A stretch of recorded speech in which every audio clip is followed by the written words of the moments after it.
We are live. These, I want to crush them. Swear. What's that?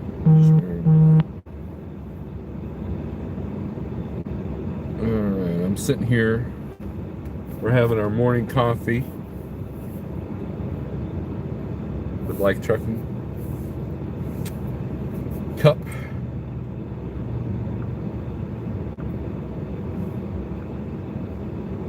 How many of you in here? Well, there's only one person in here. We're watching James Best live this morning. I missed the show. I missed it.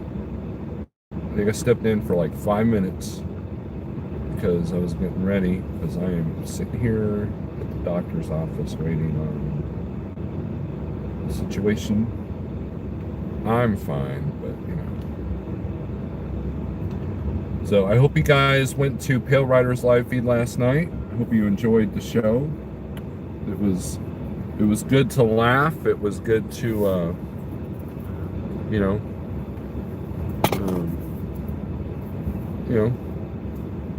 talk about, well, we talk about the weather, but it's good to distract. You know, YouTube can be a good distraction, right? So I'll turn this down so there's no echo. And I'll tell you why the title, though. I was looking over my Facebook memories, and there was a point 6 years ago in my Peterbilt where I got my batteries replaced, and I booked the load to Dallas, thinking that I was going to be clear of the weather, right? I didn't look at the forecast, and lo and behold, I ended up spending 2 days on a $1,000 load. You know, of course, I only got 65% of that because I was at Landstar, and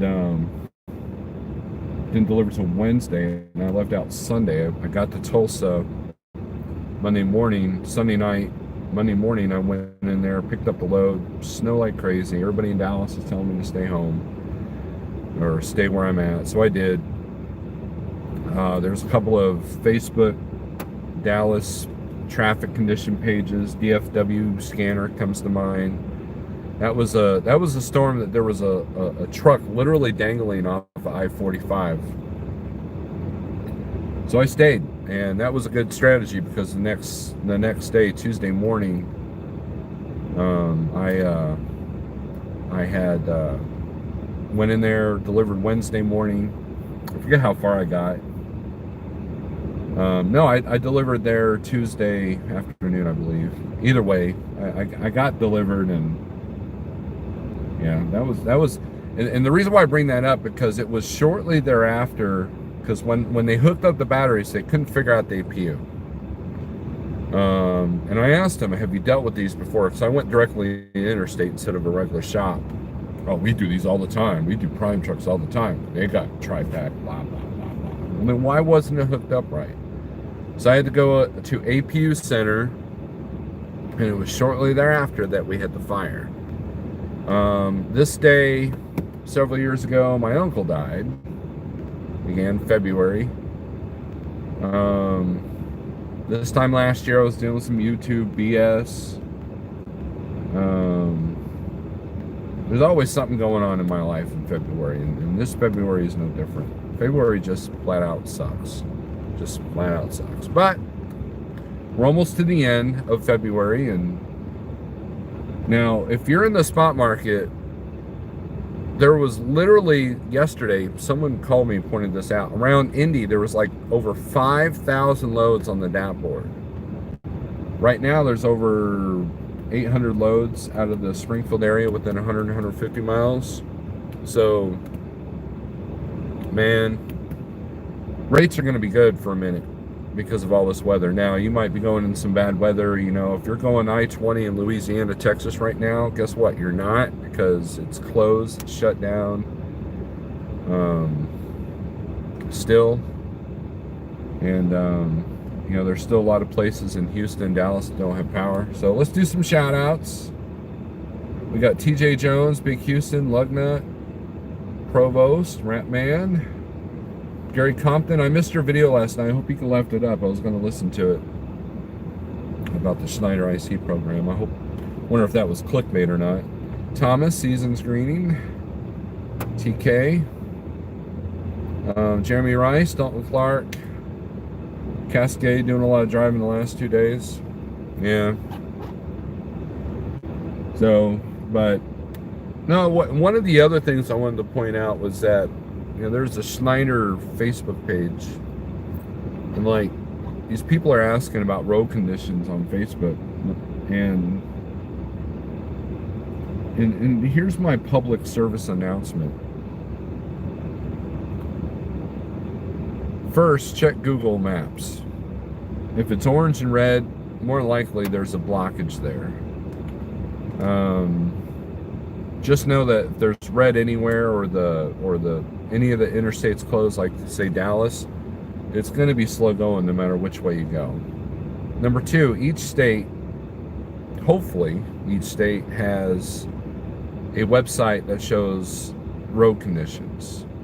MoDOT here in Missouri, we've got that, and it'll show you what's road cover, what's not, and that's updated real time usually. And then, so you got that, and then you got 511 or whatever, I think, that you can try to get road conditions. I know that if they don't have a website, there's a list of phone numbers that you can call to, get whatever road conditions for the major interstates, not really the backwoods highway Missouri. If it's backwoods highway, more likely it's snow covered if it hasn't gotten enough above freezing. For example, the roads here in Springfield and the surrounding roads are pretty clear. It's our road that sucks because we live on a dead-end road that will never, ever be plowed. And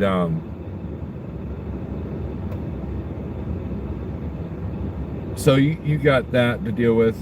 So a lot of the surrounding towns, you just got to be careful which roads you're going down. Of course, I got a 4-wheel drive pickup, so we're not too worried about things. But ice is ice. You can only do so much.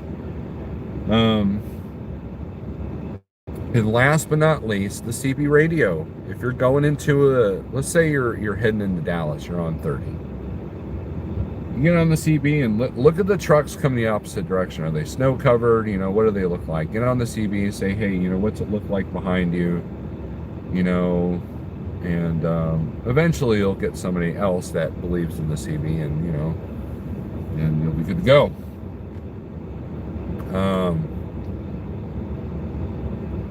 Texas probably has some good money going in next week. Team Tiny, I agree. It's got good money going in now. But look, grocery stores are bare in Texas right now. Even if the stores stayed open, they don't have any stock. So,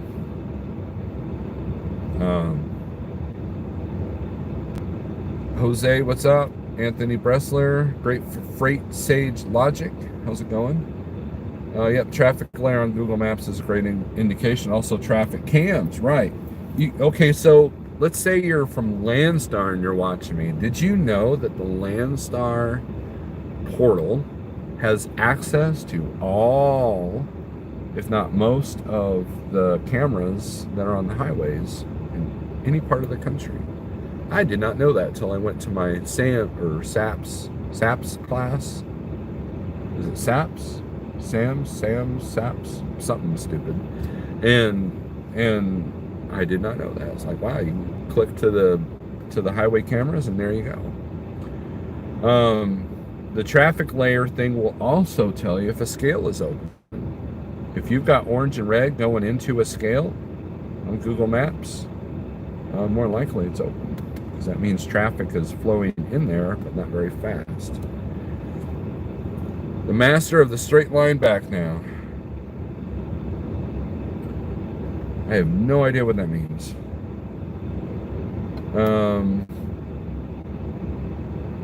Yep, but I think there's, there's a lot of tools at your disposal.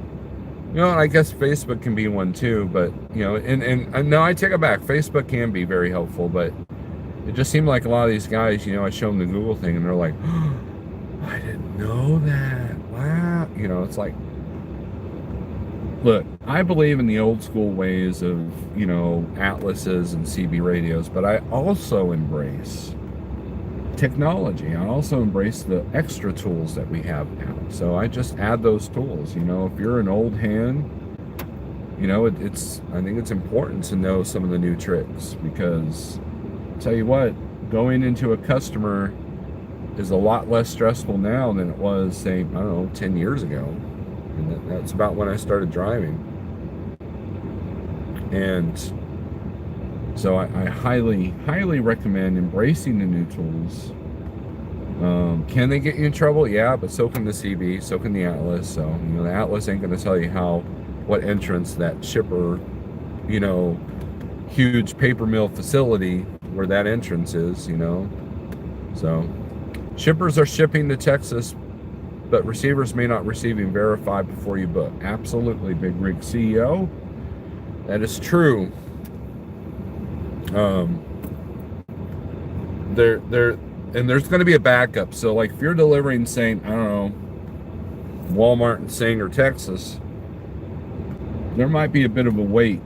COVID world, there was like a Walmart DC in Los Lunas, New Mexico, where COVID had hit them, and trucks were backed up for days, literally, like 3 days just to get in. There's 30 trucks in line.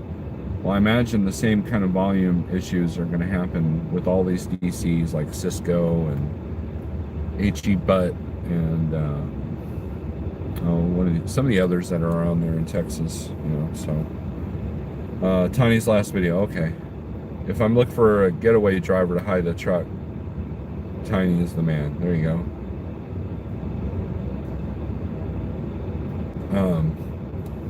I did not watch Tiny's last video. Nothing against Tiny, I just, haven't really had a chance. I went to bed shortly after I was hanging out with Pale Rider last night, and then this morning woke up, caught a little bit of James Best, rarely short, uncharacteristically short video that he had this morning, and saw his little new logo flashy thing, which is cool. And then decided that we had to go to the doctor, and I'm waiting out here in the pickup.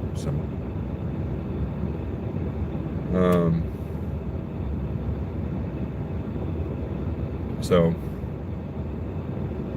Jody Scott, Walmart DC in Sanger is a good DC. I was in and out within an hour. Good deal. I'm in and out there a lot. That's one of my more favorite delivery points, because I can usually find something out of Oklahoma City, so I don't have to go into Dallas. I'm, not that I mind going into Dallas, but sometimes sometimes I can get a better rate out of Oklahoma City. But half the miles were empty, so I think last time I was at Sanger, I ended up picking up in Fort Gibson, Oklahoma the next day, because I was delivering on a Sunday morning. And I had gotten a rate that covered the whole weekend, so I didn't mind deadheading to Fort Gibson for the next load. And when I looked at the all miles of both loads, I was ahead on the Fort Gibson load, because half my miles are empty, so more than that. Pale Rider TV. Do you think I would make a good trainer? Big Houston. I don't know.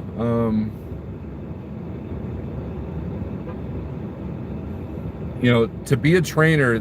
Okay, so we can talk about that. That's a good question, sir. That's a good question. Being a trainer is not about being a good driver. Being a trainer is about having patience and the ability to teach and the ability to get along with all types of people, because you're literally in this enclosed space for a large period of time. And depending on the company, some companies want you to team. In other words, they want you to be back in the sleeper, sleeping while the new guy that hasn't done squat is driving. Now, when I was at Transland, they didn't do it that way. At least they didn't back then. You were required to be on duty in the passenger seat while you were training. Very rarely did they every now and then we'd have to cheat the clock a little bit, and I'd use up my 11 and drive the additional time, but to make a load work at times. But I was never ever in the sleeper with the trainee. So you have to have good habits. You have to differentiate between good and bad habits. You have to have patience. And you have to have a little bit of, I don't know, bravery because, you never know what you're going to get. And the rules that I put out on my trainees was, if I tell you to do something, rule number one is don't say the words "I know." If I go, "Hey, you need to turn right here," I know. That's a fast track to not be in the truck with me, because if you did know, I wouldn't have to tell you. That kind of thing. And I'm not going to assume, you know.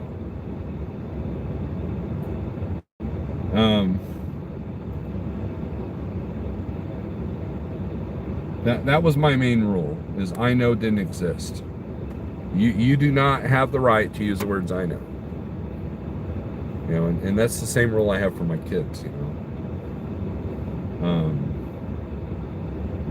other than that, it was pretty easy to get along with. I'm sure there's a couple of trainees that would argue with you, but those trainees probably more likely are not driving a truck right now because of their issues. And you got to be a good people reader, Big Houston. You got to be able to you got to be able to determine, to be able to differentiate whether someone can handle this job or not. That's the other big thing. Every time that I've said this guy can't handle it, I've been 100% correct. So, but I had bottled water right at the beginning of COVID. So yeah, that's kind of the gist of being a trainer. My trainer was a prick, but he had patience and taught me right. And look, I got into this job because I like to be alone at times. I don't like being closed quarters with another human being unless it's my wife in the truck. And even then, I've seen some marriages struggle after, they team, if they're both drivers.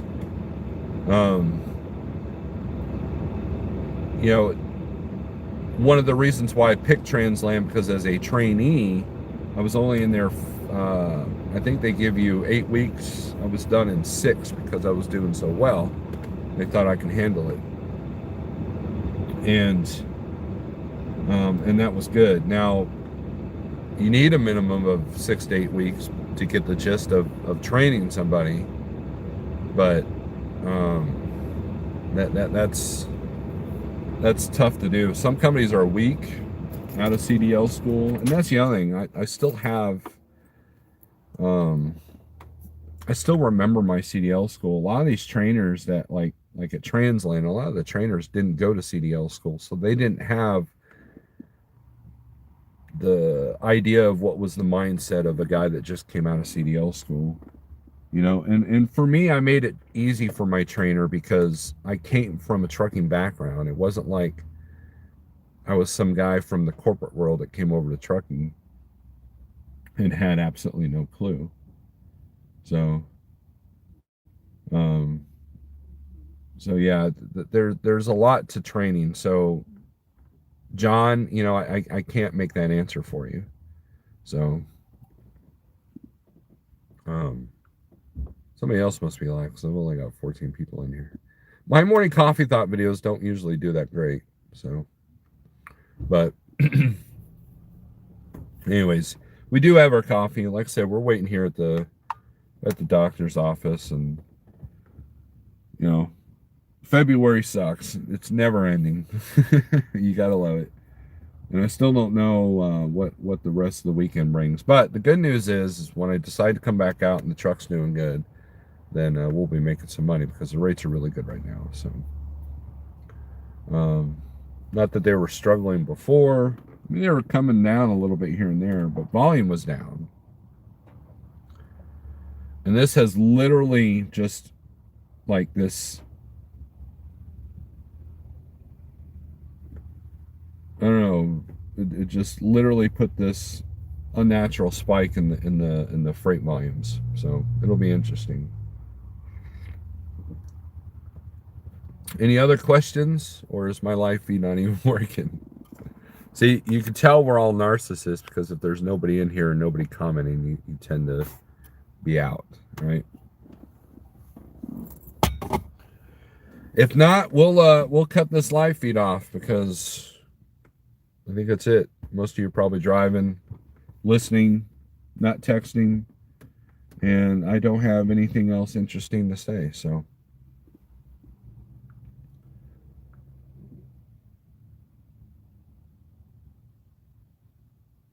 All right, well, I guess we're done. Have a good day.